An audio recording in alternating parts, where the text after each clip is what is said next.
আসসালামু আলাইকুম everyone, welcome to my new blog. আজকে আমি একটি নিরামিষ সবজি রান্না করে দেখাবো।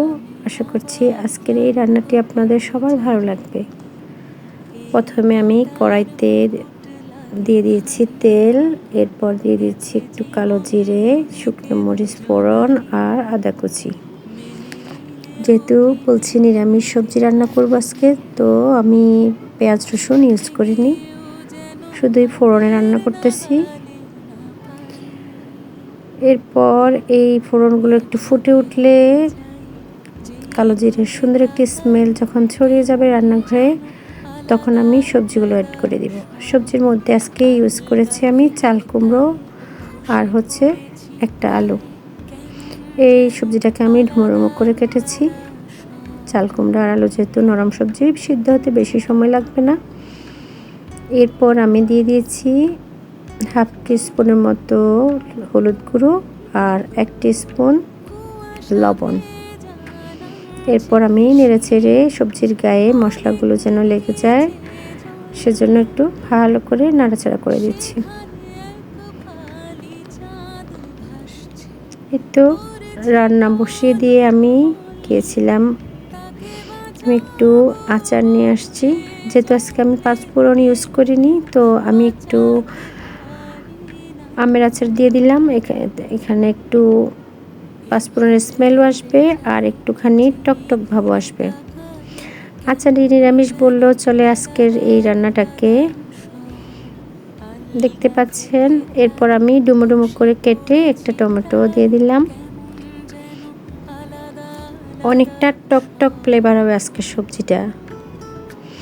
গরমের দিনে এই সবজির পাতলা ঝোলটা খেতে খুবই ভালো লাগে।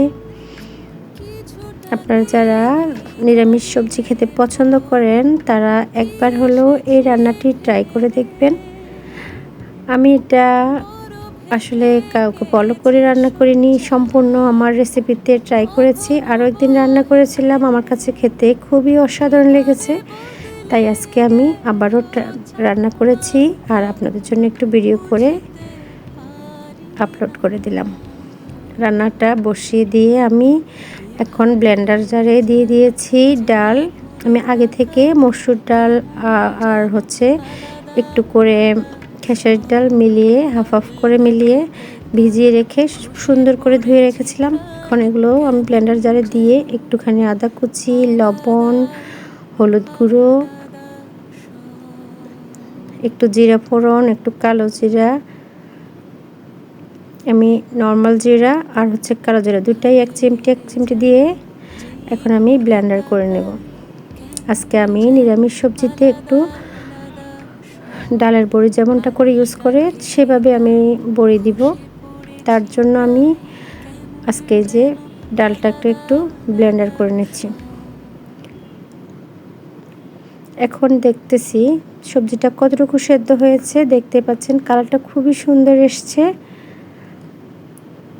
চাল কুমড়া সেদ্ধ হতে খুব বেশি সময় লাগে না, তাই আমি বারবার দেখছিলাম কেমন সেদ্ধ হলো। 90% সেদ্ধ হয়ে যখন এসেছে, তখন আমি ডালগুলোকে যে ব্লেন্ডার করা ডাল ছিল সব দেওয়া আছে এখানে, হলুদ, লবণ, ফোড়নের যে মশলাগুলো, এখন আমি এগুলোকে ছোট ছোট বড়ির আকারে দিয়ে দিয়েছি। দিয়ে ঢাকনা দিয়ে ঢেকে 5 মিনিটের মতো রান্না করব। এও আমার রান্না কমপ্লিট, আলহামদুলিল্লাহ। ভালো থাকবেন, সুস্থ থাকবেন, দেখা হবে অন্য কোনো ভিডিও নিয়ে আসবো তখন। আল্লাহ হাফেজ।